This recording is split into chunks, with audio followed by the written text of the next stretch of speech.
Hare Krishna. So welcome to Bhagavad Gita study class. अज असीं गीता महात्म्य जो पहिरियों श्लोक कंदासीं। जीअं कि मूं तव्हांखे लास्ट क्लास में ॿुधायो, महात्म्य माना सिग्निफिकेंस, इम्पोर्टेंस। त गीता महात्म्य आदि शंकराचार्य कंपोज कयो हो, जेके लॉर्ड माना शिव महादेव जा इनकारनेशन माना अवतार मञा वेंदा आहिनि। ऐं हुननि इहे 7 श्लोक हिकिड़ी प्रेयर ॾिनी हुई, जंहिंमें हुननि भगवद गीता जो इम्पोर्टेंस ॿुधायो हो, जंहिंजो फर्स्ट श्लोक असीं कंदासीं। श्लोक इहो आहे त गीता शास्त्रम इदं पुण्यम य पठेत् प्रयता पुमान् विष्णु पदम अवाप्नोति भय शोकादिवर्जितः। त ही तव्हां बि फ़ोन ते गूगल में या भगवद गीता तव्हां वठी छॾी हूंदी त हुन में लिखियलु अथव, त तव्हां बि हिनखे रिसाइट करे सघो था। त हाणे हिन जो मतिलबु मां पहिरीं तव्हांखे हिंदी में एज़ इट इज़ पढ़ी थी ॿुधायां, पोइ मां तव्हांखे हिन जो सम्झाईंदसि। त हिन श्लोक जे हिसाब सां हिन जो मतिलबु आहे कि भगवद गीता दिव्य साहित्य है। भगवद गीता दिव्य साहित्य है जो इसे ध्यानपूर्वक पढ़ता है और इसके उपदेशों का पालन करता है, वह भगवान विष्णु का आश्रय प्राप्त करता है, जो कि समस्त भय तथा चिंताओं से मुक्त है। तो इहो आहे भगवद गीता जो फर्स्ट महात्म्य जो मतिलबु। सो इन में बेसिकली ईअं आहे कि अगरि तव्हीं भगवद गीता खे फुल अटेंशन सां पढ़ंदा त तव्हांखे 3 ॻाल्हियूं मिलंदियूं। तव्हीं शोक मोह ऐं भय सां फ्री थी वेंदा, ऐं तव्हांखे इहो भगवान जी छा चइबो लोटस फीट, तव्हांखे चरण, भगवान जा चरण प्राप्त थींदा। सो भय शोक आदि सां मुक्ति ॿ, ऐं टियों भगवान जा चरणनि जी प्राप्ति। त हाणे असीं पहिरियों पाठ था ॾिसूं। गीता शास्त्रम इदम पुण्यम। ही पुण्यम अखर जो मतिलबु छा आहे? पुण्यम माना पवित्र करण वारो, पुण्य ॾियण वारो, पवित्र करण वारो। त हाणे हिन जे लाइ तव्हां हीअं सम्झो कि सपोज़ हिकिड़ी जॻह सॼी यूरिन सां भरियल आहे। यूरिन त ख़बर अथव न, सभिनी खे ख़बर हूंदी, इंग्लिश छा चइबो आहे, मूत्र। हिकिड़ी जॻह सॼी इन सां भरियल आहे ऐं हिकिड़ी जॻह सॼी पाणी सां भरियल आहे। हाणे सूरज जेको थींदो आहे, सन, उहो छा कंदो आहे? हू ख़ाली छा जिते पाणी आहे उनखे इवेपोरेट कंदो आहे ऐं यूरिन खे कोन कंदो आहे, कि ही ॿिन्ही खे कंदो आहे? सूरज जेको आहे हू ॿिन्ही खे, जीअं सभिनी खे ख़बर आहे, जिते बि का बि लिक्विड आहे, सूरज सभिनी खे इवेपोरेट, इक्वली इवेपोरेट कयो। हू को भेदभाव कोन रखंदो आहे कि ही पाणी आहे त हिनखे मां खणा ऐं हिते मुट पियो आहे मां हिनखे न खणा, ईअं कोन कंदो आहे। त जॾहिं हू सन उनखे इवेपोरेट ॿिन्ही जॻहियुनि खे इक्वली करे छॾंदो आहे त कंहिंखे ख़बर बि कोन पवंदी आहे कि किथे उते मुट हो ऐं किथे वियो हले। पर ॿी ॻाल्हि थींदी आहे नेक्स्ट, कि बिकॉज सन पाणी खे बि इक्वली खयो ऐं हुन यूरिन वारी जॻह खे बि इक्वली ड्राई कयो, पर सन, हू जेका यूरिन आहे सन सां चिपकंदी कोन्हे, सन खे अपवित्र कोन कंदी आहे। भले हू केतिरी बि अपवित्र शइ छो न हुजे, हू सूरज खे अपवित्र कोन कंदो। सूरज त सूरज ई रहंदो आहे। त हाणे जीअं तव्हां ॾिसो कि अगरि तव्हां हिकिड़े टेबल ते दाल हारजी थी पए त तव्हीं हुनखे हिकिड़े कपिड़े सां उगो था, हा, त टेबल त हुन सां सफ़ा थो थी वञे, पर हू कपिड़ो किनो थो थी वञे, गंदो थो थी वञे। पर सूरज सां ईअं कोन्हे, सूरज कुझु बि इवेपोरेट करे हू प्योर ई रहंदो। तीअं ई भगवद गीता पुण्यम, गीता शास्त्रम इदम पुण्यम, तीअं ई भगवद गीता पुण्य आहे। छो? बिकॉज असांजो जेको मन आहे, असांजी जेका हार्ट आहे, इहा अगरि प्योरिटी जे पाणी सां भरियल हुजे या गंदगी सां भरियल हुजे असांजो मन या असांजी हार्ट, भगवद गीता इक्वली ॿिन्ही पार्टीज़ खे अपलिफ्ट कंदी आहे, ॿिन्ही खे प्योरीफाई कंदी आहे। पोइ केरु कारो चोर छो न हुजे या केरु हिकदमि सत्यवादी हरिश्चंद्र छो न हुजे, जेको बि भगवद गीता पढ़ंदो आहे हू ॿिन्ही खे इक्वली अपलिफ्ट कंदी आहे। ख़ाली बसि सिंपली असीं अगरि रुगो भगवद गीता खे थोरो ॿुधंदासीं न over a period of time, माना त जेको बि कंटेमिनेशन असांजे हार्ट में आहे हू ईअं गुम थी वेंदो जीअं उस हुन पाणी खे इवेपोरेट करे छॾंदी आहे ऐं ख़बर बि कोन पवंदी असांखे। माना ईअं असांजे अंदरि जो मैल ख़तमु थी वेंदो ऐं उॾामी वेंदो कि असांखे बेस्ट पार्ट आहे ख़बर बि कोन पवंदी केॾां वियो। सो इहो आहे पॉइंट हिकिड़ो। ऐं lastly Gita does not become impure because a impure person has touched it. माना असीं केतिरा बि अपवित्र छो न हुजूं, केतिरा बि मेरा छो न हुजूं, केतिरा बि असांजे मन में गंदगी छो न भरियल हुजे, ग़लति ॻाल्हियूं छो न भरियल हुजूं, असां बि गीता खे हथु लाहींदासीं त असांखे प्योरिफिकेशन मिलंदी, पर गीता कॾहिं बि अपवित्र कोन थींदी। जीअं सूर्य कॾहिं बि यूरिन खे इवेपोरेट करे अपवित्र कोन थींदो आहे। त गीता शास्त्रम इदम पुण्यम, इहो पुण्यम जो ईअं तव्हां मतिलबु सम्झी सघो था। नेक्स्ट लाइन हुई य पथेत प्रयता पुमान, माना डेडिकेशन सां, सिंसियरिटी सां, एंथुजियाज़म सां, ध्यान सां भगवत गीता पढ़नी आहे। ईअं ई कोन टाइम पास लाइ पढ़नी आहे या मिड़ई ठीक है हाणे मां पढ़ी पंहिंजा पाप धोआं, ईअं मतिलबु अहिड़ी बि का सिंपल सी भावना रखी करे मिड़ई कोन, पर एक्चुअल एंथुजियाज़म खपे हुनखे पढ़ण लाइ। माना असांखे ईअं पढ़नो आहे कि हू भॻवानु हरि जा अखर आहिनि, एतिरो ध्यान सां सिंसियरिटी सां पढ़नो आहे। पर असीं केतिरा ई ॼणा ईअं ई भगवत गीता खे कैजुअली पढ़ंदा आहिनि जीअं त हू हैरी पॉटर पिया पढ़नि। हरी ऐं हैरी पॉटर में जीअं त को फ़र्क़ु ई कोन्हे। अरे भाई हू हरि जा अखर आहिनि, हू को हैरी पॉटर जो बुक कोन्हे जेको तव्हां आराम सां कैजुअली पढ़ो पिया। त इन करे ध्यान सां पढ़नो आहे। इहो कोन ॾिसणो आहे कि ही शास्त्र आहे ऐं ही मां आहियां, अलॻि न। असांखे ईअं ॾिसणो आहे कि ही शास्त्र मुंहिंजे लाइ आहे। It is not me and the शास्त्र, इट इज़ शास्त्र फॉर मी। असांखे इहो सम्झणो आहे। त इन करे उहा इम्पोर्टेंस ॾेई करे उन ध्यान सां असांखे य पथेत प्रयता पुमान, ध्यान सां असांखे भगवत गीता खे ग्रहण करणो आहे। ऐं नेक्स्ट अचे थो विष्णु पदम अवापनोति, माना विष्णु जा पद, माना lotus feet of Lord Vishnu असांखे मिलंदा अगरि असीं भगवत गीता जो पठन करूं था त।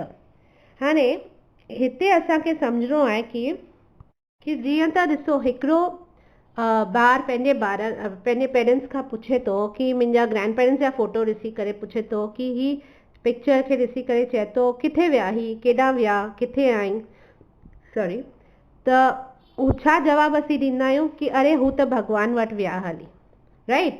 को बि पधारजी विया आहिनि असांजा फोर फादर्स, उन्हनि फोटनि खे नंढड़ा ॿार अगरि ॾिसी पुछनि था कि केॾां विया, त वी से हू भॻवान वटि विया हली आहिनि। बट एक्चुअली ईअं कोन्हे न।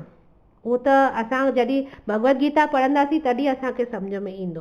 कृष्णा अर्जुन खे भगवत गीता में चवनि था कि केर बि मूं वटि डेथ खां पोइ कोन ईंदो आहे, सभु कोन ईंदा आहिनि मूं वटि डेथ खां पोइ, त पोइ किथे वेंदा आहिनि? त इहो जवाबु असांखे भगवत गीता जे 8th चैप्टर में 5th श्लोक में मिले थो। अंत काले च मामेव स्मरण मुक्त कलेवरम य प्रयाति समद्भावम यति नास्ति अत्र संशया। इन जो मतलब है कि और जीवन के अंत में जो केवल मेरा स्मरण करते हुए शरीर का त्याग करता है वह तुरंत मेरे स्वभाव को प्राप्त करता है, इसमें रंचमात्र भी संदेह नहीं है। पर छा मरण वक़्तु असांखे भॻवानु यादि हूंदो आहे छा? कोन हूंदो आहे। ओॾी महिल त असांखे 100 सूर हूंदा आहिनि। त पोइ भॻवानु जॾहिं यादि ई कोन हूंदो आहे त असीं हुन वटि वेंदासीं कीअं? पॉसिबल ई कोन्हे न। त जेको बि गुज़रियो आहे अगरि हुन अंत समय में भॻवान खे यादि कोन कयो आहे त हू भॻवान वटि कोन वेंदो। ॿियो वरी नेक्स्ट वर्स में इन खां पोइ नेक्स्ट 8.6 में भॻवानु चवनि था यम यम वापि स्मरण भावम त्यजति अन्ते कलेवरम तम तम इवाति कौन्तेय सदा तद भाव भावितः। इन जो मतिलबु आहे, हू चवनि था कि हे कुंती पुत्र, शरीर त्यागते समय मनुष्य जिस भाव का स्मरण करता है वह उस भाव को निश्चित रूप से प्राप्त होता है। माना जेको भी असीं उन टाइम ते यादि कंदासीं उन ते ही बेस थी करे असांखे नेक्स्ट बॉडी मिलंदी। हाणे एग्जाम्पल ईअं आहे त अगरि हिकिड़ो माण्हू खे स्विमिंग ॾाढी वणंदी आहे, हुनखे स्विमिंग चैम्पियन ठहिणो आहे, सॼी लाइफ हुन डेडिकेट कई आहे स्विमिंग सिखण ते ऐं स्विमिंग में माना कम्पीट करण लाइ ऐं वर्ल्ड्स बेस्ट स्विमर थियण लाइ हुनखे ॾाढो मोह आहे स्विमिंग सां। त सॼी लाइफ हुन इहो स्ट्रगल कयो आहे रिकॉर्ड्स बीट करण लाइ, गिनीज़ बुक में पाण खे आणण लाइ। ऐं पोइ आस्ते आस्ते जॾहिं टाइम पास थो थी वञे ऐं हुनखे बुढ़ापो थो अची वञे, पर बुढ़ापे सां अंदरि जो चवंदा आहिनि न अंदरि त असीं अञा जवान ई हूंदा आहियूं हमेशह, बिकॉज आत्मा त कॾहिं बुढ़ी थींदी कोन्हे। त बुढ़ापे में बि डिज़ायर्स त रहंदियूं आहिनि। त हिनखे इहा स्विमिंग जी डिज़ायर मतिलबु बुढ़ापे में बि ॾाढी स्ट्रॉन्ग हुई। त जॾहिं हू पंहिंजो शरीर छॾे थो त हुनखे हू स्विमिंग जी ई डिज़ायर आहे न, त हुनखे पोइ विष्णु पदम अवापनोति कोन थो मिले। जेको चवनि था विष्णु पदम अवापनोति, न, पोइ हुनखे कोन मिलंदो, बिकॉज हुनजे दिमाग़ में सिर्फ़ु स्विमिंग आहे, उहो ई हुनजे कॉन्शियसनेस में आहे, बिकॉज सॼी ज़िंदगी हुन उहो ई कयो आहे। त पोइ हुनखे ॿियो जन्म छा मिलंदो? हुनखे ॿियो जन्म हिकिड़ी मछली जो मिलंदो, फिश जो मिलंदो। सॼो टाइम हू पाणी में हूंदो ऐं हुनखे स्विमिंग करण लाइ मिलंदो। यम यम वापी स्मरण भावम, माना हुन अंत समय में जेको त्यजाति अंत कलेवरम, माना हुन जेको अंत समय में जेको बि कॉन्शियसनेस हुनजी हुई उनजे हिसाब सां हुनखे शरीर मिलियो। त असांखे इहो बि ध्यानु रखिणो आहे कि भॻवानु असांजी हर इच्छा पूरी कंदा आहिनि, हर इच्छा। त मरण महिल बि जेका असांजी इच्छा हूंदी, जेका असांजी डिज़ायर हूंदी, हू हुनखे पूरो कंदा। त हिनखे स्विमिंग जी डिज़ायर हुई, इच्छा हुई, त ॿियो जन्म हुनखे फुल टाइम स्विमिंग जो, मछली जो हिनखे योनी मिली। त इन करे असांखे सम्झणो आहे कि अगरि असांखे मनुष्य जीवन मिलियो आहे त असांखे हुनखे एलिवेट करण जी कोशिशि करणु खपे। पर असांखे ख़बर ई कोन्हे असांखे छा डिज़ायर करणु खपे, ऐं बिकॉज़ असीं ग़लति डिज़ायर रखूं था त असांखे लोअर स्पीशीज़ में वञिणो थो पए। हिकिड़ो ॿियो एग्ज़ाम्पल प्रभुपाद ॾींदा आहिनि, शिला प्रभुपाद हिकिड़ो ॿियो एग्ज़ाम्पल ॾींदा आहिनि। हू चवंदा आहिनि कि सपोज़ कंहिंखे वेट लिफ्टिंग चैम्पियन ठहिणो आहे, त ऐं अगरि मरण ताईं बि हुनखे उहा डिज़ायर अंत ताईं रही, त ॿिए जन्म में हुनखे हाथी जी योनी मिलंदी। बिकॉज हाथी त टन्स ऑफ वेट खणी सघनि था, बिकॉज हुन सॼी ज़िंदगी इहो ई कॉन्शियसनेस में रखियो न कि मूंखे वेट लिफ्टिंग करणी आहे, जेतिरो वेट मां थी सघे हेतिरा टन करां, हेतिरा टन करां, एतिरो प्रैक्टिस करां, एतिरा मसल बिल्डअप करां कि मां हेतिरो वेट खणी सघां। त अंत में बि हुनजे दिमाग़ में अगरि उहो ई आहे त ॿियो योनी हाथी जी मिली जेको टन्स ऑफ वेट खणी सघे थो। सो इन करे असांखे सम्झणो आहे कि असांखे छा डिज़ायर रखणी आहे, छा कॉन्शियसनेस रखणी आहे। त अगरि असीं भॻवान खे डिज़ायर कंदासीं ऐं भॻवान खे ई पंहिंजे कॉन्शियसनेस में सदा रखंदासीं, तॾहिं ई असीं हुनखे पाए सघंदासीं। अंतकाले च मामेव, माना मामेव माना हुनखे, हू चओ त जॾहिं मूंखे अगरि त यादि कंदा तॾहिं ताईं मूंखे पाईंदा। त विष्णु पदम अवापनोति असांखे कीअं मिलंदो? जॾहिं असीं हुनजो स्मरण कंदासीं हमेशह, तॾहिं न हुआ। कीअं? जॾहिं असीं भगवत गीता अटेंशन सां ऐं सिंसियरली प्रॉपर अंडरस्टैंडिंग सां पढ़ंदासीं।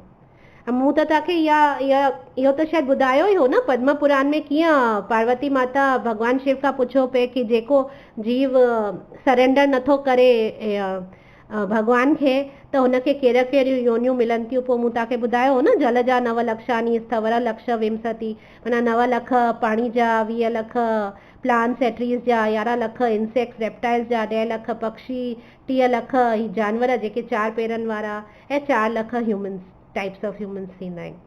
त इहो सॼो श्लोक आहे पद्म पुराण में कि ही योनियूं थींदियूं आहिनि। त ही योनियूं छो आहिनि? कॾहिं सोचो अथव 84 लख योनियूं छो आहिनि? आई मीन असां ह्यूमन फॉर्म मिलियो, भॻवानु असांखे ह्यूमन फॉर्म ॾे ऐं पोइ असां वरी मरूं। अगरि असीं सुठो करूं था त सुठी लाइफ नेक्स्ट लाइफ में मिले, बुरो करूं था त बुरी लाइफ नेक्स्ट लाइफ, बुरनि कर्मनि जे हिसाब सां उन हिसाब सां असांखे नेक्स्ट लाइफ मिले। ह्यूमन फॉर्म बि त हमेशह ई मिली सघे थो, उहा ई योनी वापसि रिपीट थी सघे थी, खणी कर्मनि अनुसार ओड़ी योनी में, माना ओड़ो असांखे सिचुएशन लाइफ में मिले। छो 84 लख योनियूं छो आहिनि? छाजे लाइ आहिनि? उहे इन लाइ आहिनि बिकॉज असांजी डिज़ायर्स ई एतिरियूं आहिनि न, असांखे एतिरियूं इच्छाऊं आहिनि, अहिड़े तरीक़े जूं वैरायटी जूं इच्छाऊं आहिनि, जो भॻवानु ओतिरियूं योनियूं तयारु कयूं आहिनि असांजे उन्हनि इच्छाउनि खे पूरो करण लाइ। असांजी जेकी बि डिज़ायर आहे ऐं असांजो कर्म जो जेको बि हिसाब किताब आहे, उनजे हिसाब सां ही सभु योनियूं रेडी आहिनि, जिन में असांखे पोइ उन हिसाब सां बर्थ मिलंदो। बिकॉज भॻवानु त असांजी हर डिज़ायर पूरी कंदा आहिनि। That is very simple and clear. त हाणे बिकॉज योनियूं मिलंदियूं, मटीरियल बॉडी मिलंदो, त मटीरियल बॉडी माना दुख कष्ट, बिकॉज हू मटीरियल बॉडी आहे न, हू ब्लड सां, बोन सां, मैरो सां, इहे सभु शयुनि सां ठहियलु आहे। त इहे सभु भौतिक शयूं आहिनि, त भौतिक जगत में आयूं ऐं भौतिक कष्ट मिलंदा। पर असांजी ज़िंदगी तॾहिं बि सॼो टाइम इहे ॻाल्हियूं सम्झी करे ॿुधी करे बि असांजो अहंकारम ऐं ममकारम कॾहिं वञे ई कोन थो। अहंकारम माना आहे, ममकारम माना मुंहिंजो, मां मुंहिंजो, इन में ई असांजी ज़िंदगी घुमे पई ऐं उन में ई असां इच्छाऊं रखूं था, डिज़ायर्स रखूं था, ऐं पोइ हिननि स्टूपिड डिज़ायर्स लाइ असांखे ॿियूं योनियुनि में पैदा थियणो थो पए। असां इहो ॻाल्हि सम्झूं ई कोन था कि असीं आत्मा आहियूं, असीं परमानेंट आहियूं, ही बॉडी बॉडी नॉन परमानेंट आहे, डिस्ट्रक्टिबल आहे। असीं बॉडी खे ही पाण सम्झी करे, आइडेंटिटी पंहिंजी बॉडी खे ई सम्झी करे इहे सभु डिज़ायर्स रखूं था। अगरि असीं पाण खे आत्मा सम्झूं त असांखे डिज़ायर्स हूंदियूं ई कोन, ऐं बिकॉज़ असांखे डिज़ायर्स हूंदियूं ई कोन, असांखे हिननि योनियुनि में जन्म वठिणो ई कोन पवंदो। त हाणे बॉडी मिली आहे त पोइ छा थींदो? हिन में असांखे कष्ट थींदा। कष्ट कीअं थींदा? छोकी लाइ असांखे डपु बि थींदो, शौक़ु मोह भय ई सभु थींदो आहे। कीअं थींदो आहे? हाणे मूंखे हिकिड़ो आईफोन आहे, ओके न, आईफोन मूं वटि कोन्हे, सॉरी, मूं वटि आईफोन कोन्हे, मां हेतिरी एड आईफोन जी ॾिसां थी, मूंखे आईफोन खपे, मूंखे आईफोन खपे, इहा थींदी आहे हैंकरिंग थींदी आहे कि मूंखे खपे खपे खपे। जॾहिं मूंखे मिली वेंदो आहे उहो, मां वठी छॾंदी आहियां, पोइ मूंखे थींदो आहे भय, फियर, कि अरे गुम न थी वञे, उनखे संभाले रखंदी आहियां, टुटी न पए, हथ मां किरी न पए, माना हुनजी देखभाल में उनखे संभाले रखंदी आहियां। फियर ऑफ लूज़िंग इट, उहो फियर असांखे हूंदो आहे, ऐं कि हू या चोरी न थी वञे। ऐं अगरि हू गुम थो थी वञे या चोरी थो थी वञे या टुटी थो पए त पोइ लैमेंटेशन, दुख, कि आई मुंहिंजो आईफोन वियो हली, आई मुंहिंजो आईफोन चोरी थी वियो, आई मुंहिंजो आईफोन टुटी पियो। त इहे सभु ॻाल्हियूं, ही नेचर ऑफ द वर्ल्ड आहे, इहो असांजो स्वभाव आहे।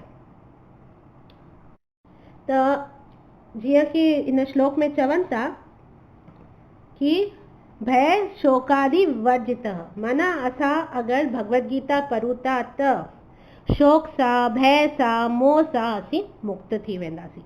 जॾहिं बि असीं भगवत गीता पढ़ंदासीं असां इन टिनि ॻाल्हियुनि खां असीं मुक्त थी वेंदासीं। बिकॉज़ ॾिसो न, सॼो टाइम असांखे संसार में इहे ई चिंताऊं ई त आहिनि। जो मूं वटि आहे, जेको मूं वटि कोन्हे उहो मूंखे खपे, जेको मूं वटि आहे उहो मूंखां केरु छीने न वठे, इन करे उनजो मूंखे डपु आहे। ऐं अगरि हू मुंहिंजे हथ खां वञे थो हली त उनजो मूंखे दुख आहे। त शोक, भय, मोह, माना सॉरी, त जेको खपे उन लाइ मोह आहे, जेको आहे उन लाइ भय आहे, ऐं जेको हथ मां वञे थो हली उन लाइ शौक़ु आहे। पर भगवत गीता, ऐं इहो ई कार्य आहे असांजो हिन संसार में, इहो ई कार्य आहे, हर को इहो ई कार्य पियो करे। त भगवत गीता कीअं ई डिस्ट्रॉय कंदी, त असांखे इहो सम्झ में ईंदो भगवत गीता पढ़ण सां कि जेका शइ मूं वटि आहे, माना जेका बि शइ मूं वटि आहे, ही असीं ईअं सोचंदासीं कि ही त शइ मुंहिंजी आहे ई कोन। भगवत गीता पढ़ण खां पोइ असांखे इहा सम्झ में ॻाल्हि ईंदी कि हीअ शइ मुंहिंजी आहे ई कोन। सभु कुझु भॻवान जो आहे, भॻवान ही सोल प्रोप्राइटर आहिनि, हर शइ भॻवान खे बिलोंग थी करे, ऐं हींअर ही मुंहिंजे अंदर में आहे, मुंहिंजे केयर में आहे, उहो भॻवान मूंखे मुंहिंजे केयर में ॾिनी आहे, पर हीअ शइ मुंहिंजी आहे कोन। ख़तम, मोह नष्ट। नंबर 1 मोह इज़ ओवर। तंहिंखां पोइ वरी जेको मुंहिंजे केयर में आहे या जेको मूं वटि हींअर आहे, अगरि हू गुम थो थी वञे या मुंहिंजे हथ खां वञे थो हली त तॾहिं प्रॉब्लम कोन थींदो, मुंहिंजो हो ई कोन। जॾहिं मुंहिंजो हो ई कोन त मुंहिंजो वेंदो भली त मूंखे छा फ़र्क़ु पवंदो, मूंखे को फ़र्क़ु कोन पवंदो, त भय बि कोन्हे। बिकॉज़ जेका शइ मुंहिंजे अंदर में आहे, अगरि मूंखे उन सां मोह कोन्हे त हुनखे खोइण जो मूंखे भय बि कोन्हे, त भय बि आउट थी वियो भगवत गीता पढ़ण सां। ऐं जेका शइ नथी मिले त उहो भॻवान जी इच्छा आहे, उन्हनि जी मर्ज़ी थींदी, सभु कुझु उन्हनि जो आहे, मर्ज़ी थींदी मूंखे ॾींदा, न मर्ज़ी थींदी मूंखे कोन ॾींदा, त शौक़ु बि कोन थींदो। त शौक़, भय, मोह सभु नष्ट थी वेंदो भगवत गीता पढ़ण सां। त इहो कीअं थींदो? बिकॉज़ जॾहिं असीं गीता पढ़ंदासीं ऐं उनजो ज्ञान असांखे मिलंदो त ज्ञान असांजो बढ़ंदो, ऐं जॾहिं इंफॉर्मेशन वधंदी त छा थींदो? असांजी प्योरिफिकेशन थींदी।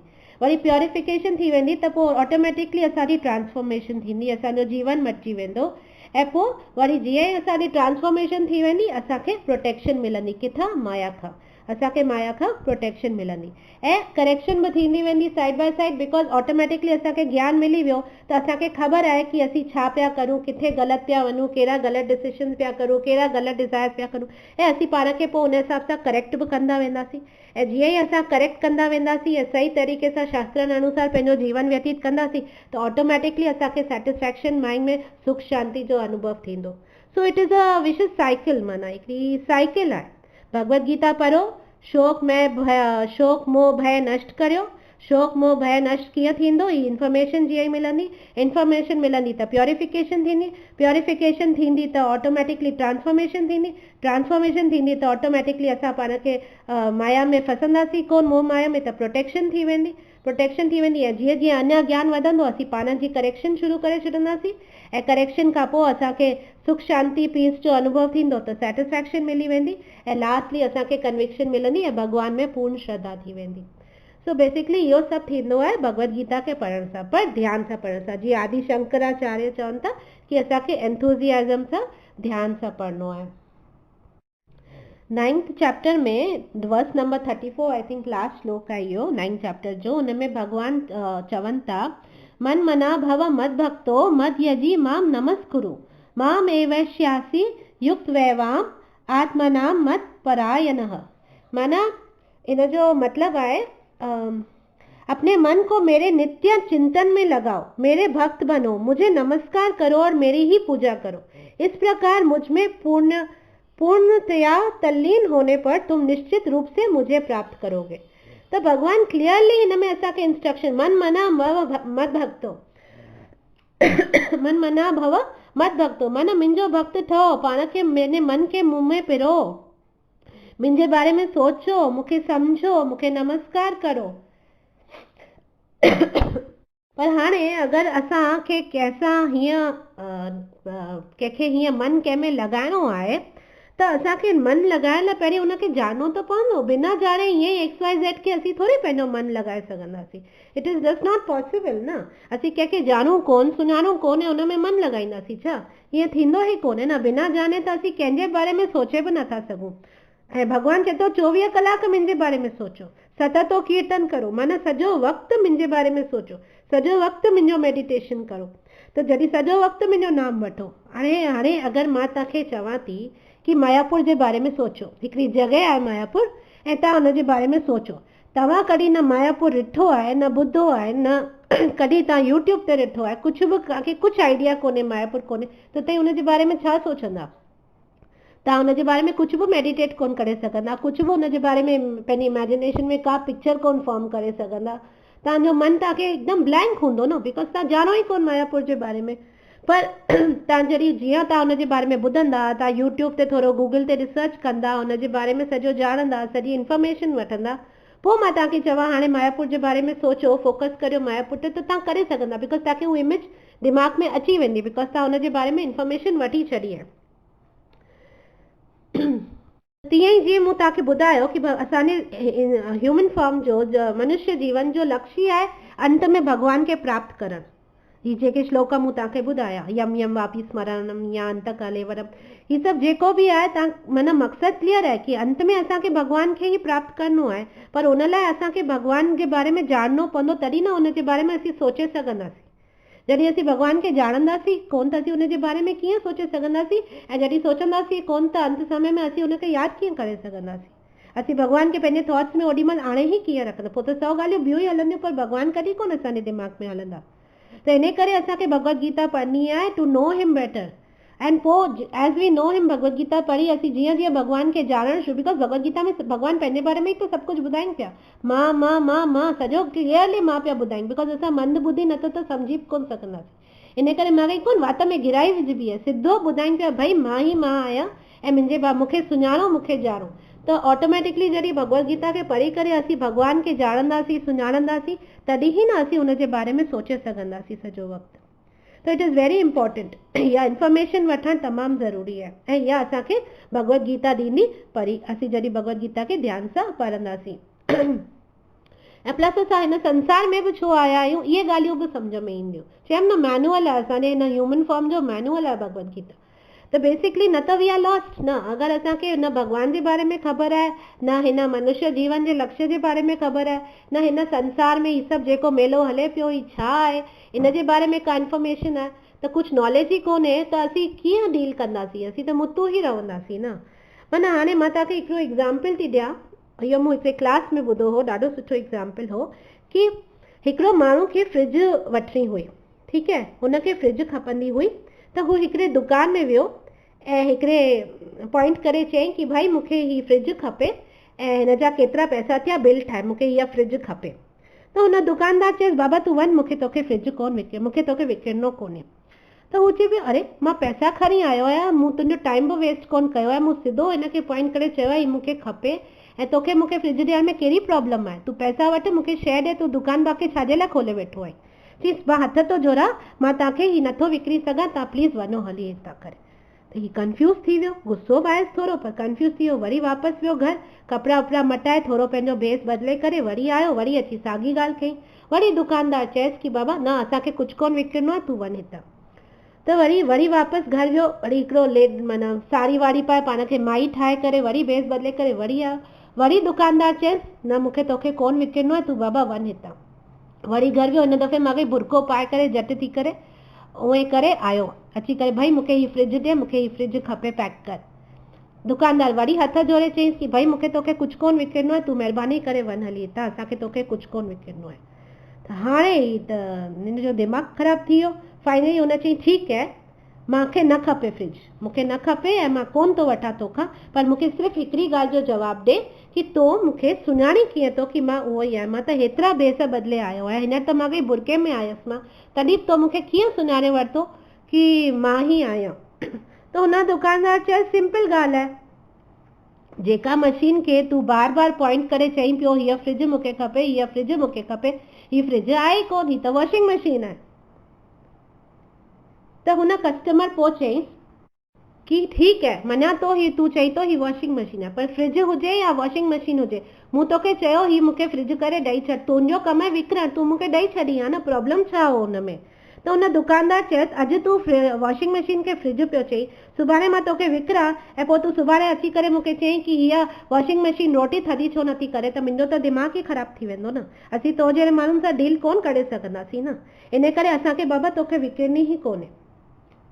तीअं ई असां संसारी माण्हू टीवी में सीरियलनि में महाभारत थोरो ॾिठो, भगवत गीता थोरो ॾिठो, रामायण थोरो ॾिठो ऐं बसि उहे थोरा सिचुएशन ॾिसी करे अची करे माना वॾा वॾा आचार्य हुजनि या प्रीचर्स हुजनि या जेके माना हीअ सभु शास्त्र पढ़ाईंदा आहियूं उन्हनि खे वञी चैलेंजिंग सवाल पुछंदा आहियूं, अरे कृष्णा 16,108 शादियूं छो कयूं, हुन अर्जुन खे ई छो फेवर कयो, हू हेतिरो कूड़ छो ॻाल्हाईंदो हो, चोरी छो कंदो हो, हेॾा वॾा वॾा सवाल असीं भॻवान जे बारे में पुछंदा आहियूं, पर असीं इहो रियलाइज़ कोन कंदा आहियूं कि असांखे बेसिक ABCD ई कोन ख़बर आहे, असीं भॻवान खे न ॼाणूं न सुञाणूं, त असांखे हुनजे बारे में अहिड़ा क्वेश्चन्स करण जो को न हक़ आहे, न असांजो उहो लेवल आहे, न असांजो उहो स्टैंडर्ड आहे।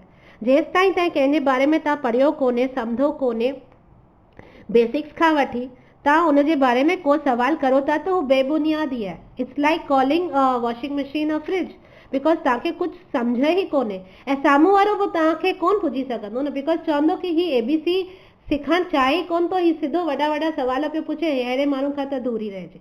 इन करे कॾहिं बि चैलेंजिंग क्वेश्चन्स कोन कबा आहिनि, पहिरीं सम्झबो आहे ऐं पोइ ऑटोमेटिकली हिननि ॻाल्हियुनि जा जवाब पाण ई टाइम अनुसार असांखे जीअं जीअं ज्ञान वधंदो असांखे मिलंदा वेंदा आहिनि। त कंहिंजे बारे में ॼाणण लाइ असांखे हुन सां कनेक्ट थियणो पवंदो ऐं भगवत गीता ई मीडियम आहे भॻवान सां कनेक्ट करण लाइ। जॾहिं असीं भगवत गीता पढ़ंदासीं तॾहिं ई असीं भॻवान खे ॼाणे सघंदासीं, सुञाणे सघंदासीं ऐं हुन सां कनेक्ट करे सघंदासीं ऐं पोइ रुॻो भॻवान जे बारे में ई न, हिन सॼे सृष्टि जे बारे में, हिन सॼे संसार जे बारे में, हर जीव जे बारे में असांखे आंसर्स मिली वेंदा। हाणे इमेजिन करियो कि हिकिड़ो माण्हू जूं अखियूं कारी पटी सां बदल आहिनि, हुनखे हिकिड़े कारे ऊंधाए वारे रूम में अंधेरी राति में, सम्झो अमावस जी राति आहे, एतिरी कारी सिचुएशन में हुनखे पटी बधे रूम में हिकिड़े माण्हू खे बीहारे छॾियो आहे ऐं हुनखे ॾाढी मार पई मार पए। त हू पियो सोचंदो भई छो पई मूंखे मार पए, पर बिकॉज हुनजे टोटल ऊंधाए आहे चारो तरफ़, हुनजे अखियुनि ते बि कारी पटी लॻी पई आहे, हुनखे सम्झ में ई कोन ईंदो मूंखे मार छो पई पए। पर जॾहिं असीं भगवत गीता पढ़ंदासीं, असांखे हुनजी नॉलेज मिलंदी, त छा थींदो, हू पटी बि वेंदी हली, हू रूम रोशनी सां भरिजी वेंदो, उजालो थी वेंदो ऐं असांखे हर ॻाल्हि सम्झ में ईंदी। मार त पवंदी, बिकॉज असीं हिन भौतिक जगत में आहियूं, असांखे मार त पवण ई वारी आहे, असीं हुन मां नथा बची सघूं, पर असीं भगवत गीता पढ़ंदासीं त असीं पंहिंजी रक्षा करे सघंदासीं। माना बारिश त पवंदी, जीअं मूं तव्हांखे अॻे बि ॿुधायो हो कि बारिश त पवंदी, भले असीं भक्त बि थी वञूं, फुल भॻवान जी भक्ति में लीन बि थी वेंदूं, बारिश कोन बीह रहंदी, माना असीं जिते जिते पेर खणूं उते उते बारिश बीह रहंदी असां लाइ, छोकी असीं भक्त थी विया आहियूं, न, बारिश त जिते किथे पवंदी, पर असांखे इहा सम्झ अची वेंदी कि असांखे छा थो यूज़ करणो आहे, असांखे उहो छा थो यूज़ करणु अची वेंदो, त ऑटोमेटिकली असीं पाण खे प्रोटेक्ट करे सघंदासीं। त प्रोटेक्शन, इन करे भगवत गीता पढ़ण सां असांखे प्रोटेक्शन बि मिलंदो आहे। परिस्थितियूं उहे ई रहंदियूं, पर असांजो रिएक्ट करण जो तरीक़ो ज्ञान सां सही थी वेंदो ऐं असीं इन परिस्थितियुनि मां बची सघंदासीं। त इन करे चवंदा आहिनि कि ज्ञान बिना भक्ति अंधी आहे। बिना ज्ञान जे अगरि ताईं भक्ति करियो था त उहा अंधी आहे। ज्ञान वठणु तमामु ज़रूरी आहे, न त भक्ति ताईं केतिरो बि पूजा पाठ करियो, कुझु बि करियो, आई मीन तव्हां कोन सिचुएशन सां डील करे सघंदा जेतिरो ताईं ज्ञान वठी करे गॾु गॾु। त ज्ञान बिना भक्ति अंधी आहे ऐं भक्ति बिना ज्ञान बि लंगड़ो आहे। अगरि ताईं रुगो ज्ञान ज्ञान ज्ञान ज्ञान जमा कंदा, पंहिंजे दिमाग़ में इंफॉर्मेशन क्रैम कंदा, पर भगवान खे को भक्ति कोन, भक्ति सां सेवा कोन कंदा या भक्ति भाव कोन रखंदा, तॾहिं बि हू तव्हांजो लंगड़ो आहे। इन करे अपाहिज ई रहंदी भक्ति, अपाहिज ई रहंदो ज्ञान। ॿिन्ही जो बैलेंस ज़रूरी आहे अगरि असांखे सक्सेसफुल थियणो आहे। त इन करे ही असांजो अंधविश्वास कोन्हे। हेतिरा जेके माण्हू भक्त थिया आहिनि या हेतिरो शास्त्र रोज़ पढ़नि था, टाइम कढी करे भागवतम भगवत गीता रोज़ पढ़नि था, ही सभु असीं अंधविश्वासी कोन आहियूं। ही असांजो अंधविश्वास कोन्हे। असीं जॾहिं भक्ति कंदा आहियूं, असीं ज्ञान सां जुड़ी करे भक्ति कंदा आहियूं, सोचे सम्झी करे फुल कन्विक्शन सां भक्ति कंदा आहियूं। भगवान केरु आहे, भगवान जी पूजा छो करणु खपे, भगवान जी सेवा छो करणु खपे, गीता छो पढ़णु खपे, भागवतम छो पढ़णु खपे, ही सॼी इंफॉर्मेशन असांखे भगवत गीता ॾींदी। इन करे असांखे ईअं स्ट्रेंथन कंदी, असांखे शक्ति ॾींदी। ग्लूकॉन डी आहे भगवत गीता, सम्झो ग्लूकॉन डी आहे। हिन सृष्टि जे, हिन संसार जे, हिन जगत जे प्रॉब्लम सां डील करण लाइ हिकिड़ी शक्ति बि ॾींदी आहे असांखे भगवत गीता। हिकिड़ो वुड कटर खे छा चइबो आहे, वुड कटर ई चवां थी, मूंखे ख़बर कोन्हे छा चइबो आहे। त हिकिड़ो वुड कटर हो, जंगल में हू लकड़ियूं कटे करे पंहिंजी फैमिली जो पेट पालंदो हो। त हाणे हुन छा कयो, हिकिड़े ॾींहुं हुन सुबुह खां वठी पियो हिकिड़े ई वण खे पियो हाणे, छा चइबो आहे, कुल्हाड़ी पियो हणे पियो हणे पियो हणे, वण कटिजेसि न, करे सुबुह खां ॾींहुं थी वियो। उतां हिकिड़ो माण्हू पियो लंघियो, हुन थोरी देरि लाइ ॾिठो ही छा पियो करे ऐं हुनखे चयईंसि हिकु मिंट मूंखे तोसां ॻाल्हाइणो आहे। त हू वुड कटर अॻु में ई बेज़ार थियो पियो न, बिकॉज सुबुह खां वठी ॾींहुं थी वियो हो ऐं हू पियो कुल्हाड़ी सां हुन वण खे मारे, लकड़ी कटिजेसि ई न कटिजेसि ई न, हू स्ट्रगल पियो करे। त चयईंसि मूंखे हिन टाइम कोन्हे, मूंखे सुबुह खां ॾींहुं थी वियो आहे, वण कटंदे कटंदे अञा कोन कटियो आहे, हाणे कॾहिं ही कटजंदो, मूंखे पोइ वरी कटे करे वञी मार्केट में विकिणणो आहे, तंहिंखां पोइ मां पंहिंजे परिवार लाइ पैसा खणी वञी उन्हनि लाइ रोटी वठी वञी सघंदसि। इन करे मूंखे हिकु सेकेंड बि टाइम कोन्हे, मुंहिंजो टाइम न वेस्ट करे, तूं वञ हितां। त माण्हू चयईंसि न न बसि मूंसां हिकु मिंट तूं ख़ाली ॻाल्हाए ऐं आई प्रॉमिस यू कि तूं पोइ फटाफट पंहिंजे हिन वण खे तूं फटाफट कटे सघंदे, कलाक खनि में तुंहिंजो कमु थी वेंदा। त ही हैरान थी वियो, पोइ बीठो करे चयईंसि चओ जल्दी ॿुधाए छा आहे। त हिन माण्हू चयईंसि जेको तुंहिंजी कुल्हाड़ी आहे, हिन जो जेको मेटल पार्ट कोन थींदो आहे जंहिंसां कट थींदो आहे, चयईंसि इहो मुडो थी वियो अथई, तूं ध्यानु ॾे, ॾिस मुडो थियो पियो अथई। त अगरि तूं ख़ाली 15 मिंट खणी करे हिनखे पहिरीं तूं शार्पन कर, त जेको वण तोखे 6 कलाक लॻंदो कटण में हिन सां मुडे सां, तीअं ई तूं अगरि 15 मिंट में शार्पन कंदे त तुंहिंजो ही वण कलाक में कटिजी वेंदे। इहो थोरो तूं ध्यानु ॾे। पोइ रियलाइज़ हुन वुड कटर खे थियो ऐं हुन पंहिंजो एक्स खे शार्पन कयो ऐं फटाफट हुनजो अधु मुने कलाक में ई वण कटिजी वियो। ईअं ई सेम तरीक़े सां असीं सभु बि हिन संसार में ख़ुशियूं ॻोल्हूं पिया, पाण खे ख़ुशि करण जी कोशिशि रखूं पिया। हर तरह सां असांखे ख़ुशी कीअं मिले, असीं ख़ुशि कीअं रहूं, इहो असांजो स्ट्रगल सॼी ज़िंदगी रहियो आहे। जेतिरी असांजी उमिरि आहे न, सपोज जेतिरी मुंहिंजी उमिरि आहे या तव्हांजी उमिरि आहे, असां ओतिरा साल सिर्फ़ु इहो ई हिकिड़ो स्ट्रगल कयो आहे लाइफ में कि मां पाण खे ख़ुशि कीअं रखी सघां। पोइ चाहे जीवन मां हुजे, रिश्तेदारनि मां हुजे, ॿारनि मां हुजे, घर मां हुजे, शयुनि मां हुजे, संसार मां हुजे, जंहिं मां बि हुजे, मूंखे ख़ुशी कीअं मिलंदी, असांजो उहो ई हमेशह स्ट्रगल रहियो आहे जेतिरी असांजी उमिरि आहे, जॾहिं खां असीं जावा आहियूं। पर छा उहो मिले पई? अगरि मिले बि पई त हुन ओतिरी क्वालिटी या क्वांटिटी में मिले पई जेतिरी में मूंखे खपे, बिकॉज संतुष्टि त कोन थी अचे न। माना असांखे का ख़ुशी अगरि असीं चाहियूं था, ज़रूरी कोन्हे न हू उन ई मात्रा में असांखे मिले जेतिरी मात्रा में असीं चाहियूं था। त हू जेतिरो नथी मिले ओतिरो त डिससेटिस्फैक्शन त असांखे रहे ई थो न। त ऐं अगरि मिली बि थी वञे त छा मां हुनखे हमेशह लाइ झले वेही सघां थी? का ख़ुशी अगरि मूंखे मिली बि थी वञे त छा हमेशह लाइ उहा मूंसां गॾु रहे थी? न, हुनजो बि limited time period, expiry date सभु हूंदो आहे। त अगरि असीं पंहिंजे दिलि ते हिकु हिकु ॼणो था पंहिंजे दिलि ते हथु रखी सोचो, छा कॾहिं बि ईअं थियो आहे कि हमेशह साॻी ख़ुशी असां झले वेही रखे पाण सां रखी सघिया हुजूं, या जेतिरी असांखे खपे ओतिरी ई क्वांटिटी या क्वालिटी में असांखे मिली हुजे? न, कोन थियो आहे। जवाबु न आहे, क्लियर कट न आहे, कोन्हे, ईअं थियो ई कोन्हे। पर गीता बि चए थो न। गीता ईअं करे न चए थो कि no, you don't have to suffer. Gita असांखे इहो ॿुधाईंदो कि असांखे सफ़र करण जी ज़रूरत कोन्हे। असां छा मिस्टेक कई आहे, उहा मिस्टेक असांखे गीता ॿुधाईंदी कि असां इहा मिस्टेक कई आहे कि असां पंहिंजी जेको सौ आहे, जेको कुल्हाड़ी आहे, उनखे असां शार्पन कोन कयो आहे। असां पंहिंजी ज़िंदगी वेस्ट कई आहे, पर असां थोरी देरि भगवत गीता खे न ॾेई करे पंहिंजी जेका इंटेलेक्ट आहे उनखे शार्पन कोन कयो आहे। जॾहिं असां पंहिंजे भगवत गीता पढ़ंदासीं ऐं पंहिंजे इंटेलेक्ट खे तेज़ कंदासीं, पोइ असीं हिन संसार जे सफरिंग्स खे आराम सां कटे सघंदासीं। असां सॼी ज़िंदगी ही दुखनि ऐं कष्टनि ऐं कॉम्प्रोमाइज़िस ऐं एडजस्टमेंट्स, इन्हनि माना संसार जूं जेके बि ॻाल्हियूं आहिनि, असां कंहिंसां उन्हनि खे तोड़ण जी, हटाइण जी या कटण जी कोशिशि कई आहे? असां हिकिड़े मुॾे हथौड़े सां, हथौड़ो न सॉरी, मुॾे कुल्हाड़ी सां करण जी कोशिशि कई आहे। ब्लंट एक्स चइबो न। त ब्लंट एक्स सां असां उन्हनि खे कटण जी कोशिशि कई आहे। असां ख़ाली थोरी देरि वठी करे शास्त्रिक ज्ञान वठूं, भगवत गीता खे पढ़ूं ऐं असांजे इंटेलेक्ट खे अगरि असीं शार्पन करूं हा, त असीं आराम सां हिननि सभिनी ॻाल्हियुनि सां डील करे सघूं हा, आराम सां, को प्रॉब्लम ई कोन थिए, एंड इन नो टाइम। असांखे को स्ट्रगल करण जी ज़रूरत कोन्हे ऐं असांजी लाइफ हैप्पी एंड हेल्दी हमेशह रहे हा, बिकॉज हैप्पीनेस सां ई हेल्थ आहे। त ही भगवत गीता जेका आहे, इहो पढ़ण सां असांखे स्पिरिचुअल इंटेलिजेंस मिलंदी आहे, जंहिंसां असीं जेको मिज़री जो वण आहे हिनखे असीं कटे सघंदा आहियूं परमानेंटली, ऐं असांखे हैप्पीनेस मिलंदी आहे। सो ही सभु बेनिफिट्स आहिनि भगवत गीता जे इंस्ट्रक्शंस खे फॉलो करण लाइ, जेको असांखे आदि शंकराचार्य हिन श्लोक में गीता महात्म्य 1 में सम्झाइनि था। उहो असांजी स्पिरिचुअल इग्नोरेंस हटाईंदी।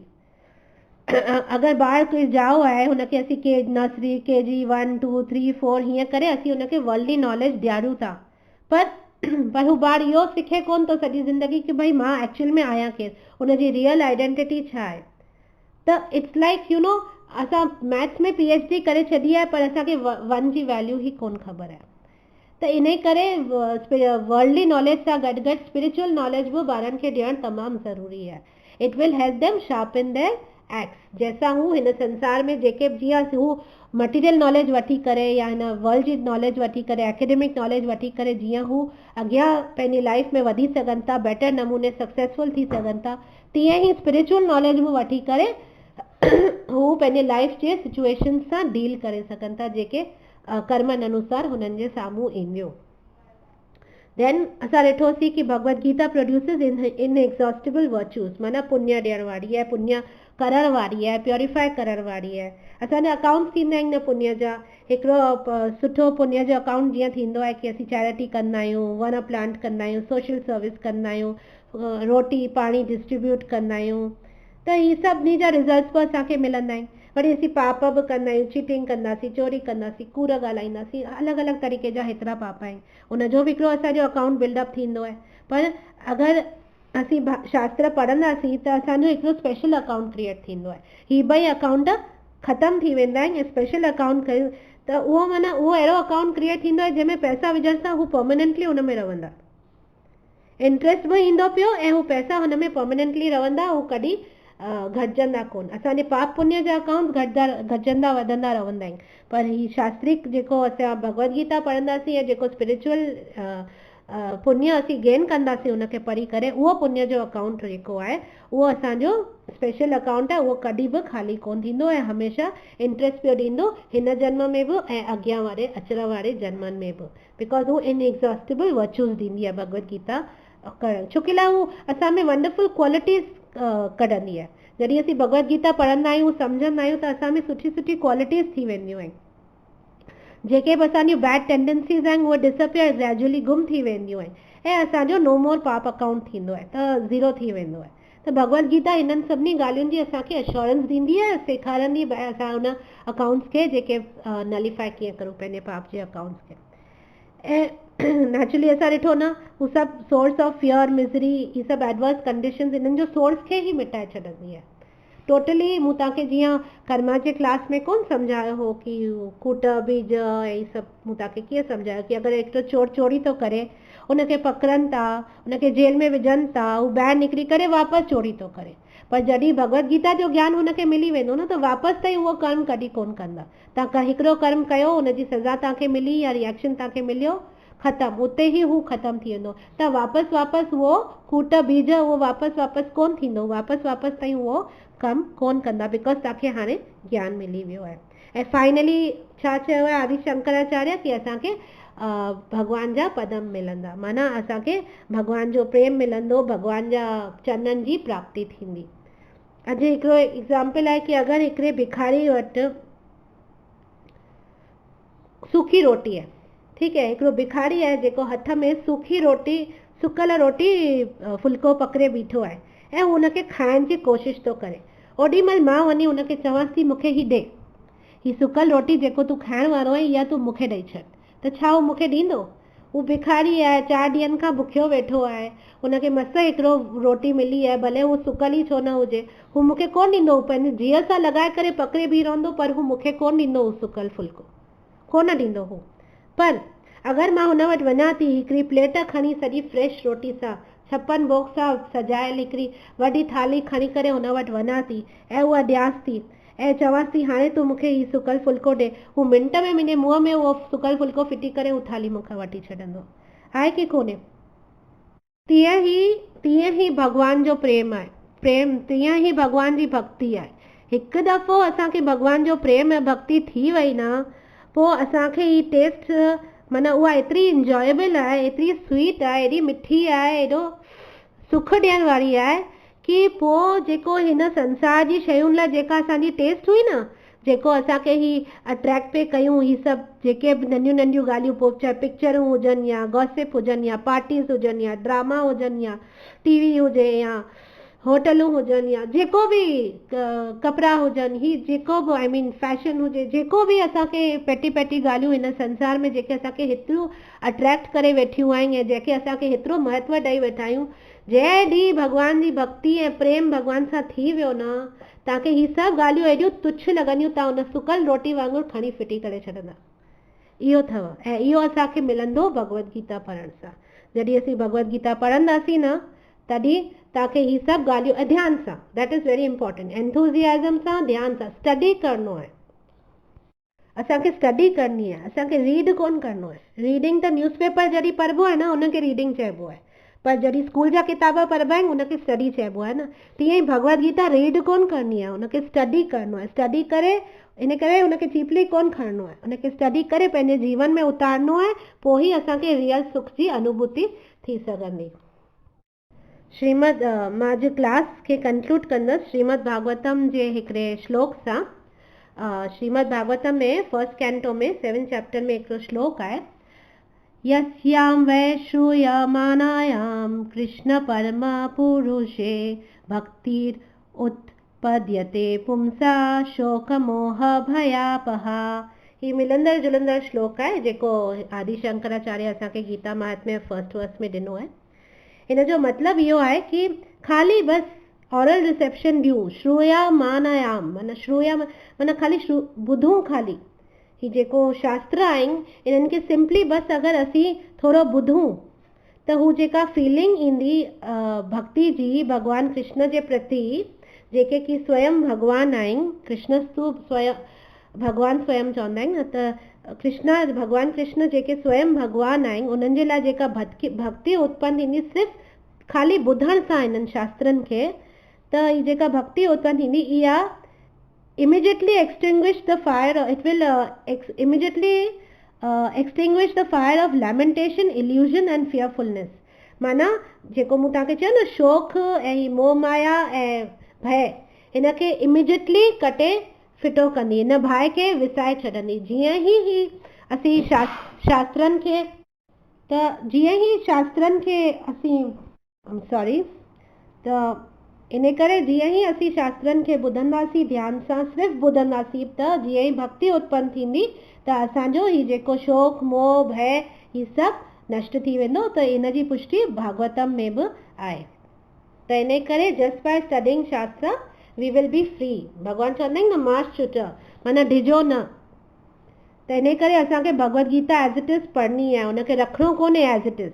आयो आहे किताबु उनखे एज़ इट इज़ रखी छॾिणो आहे न, Bhagavad Gita as it is खे पढ़णो आहे।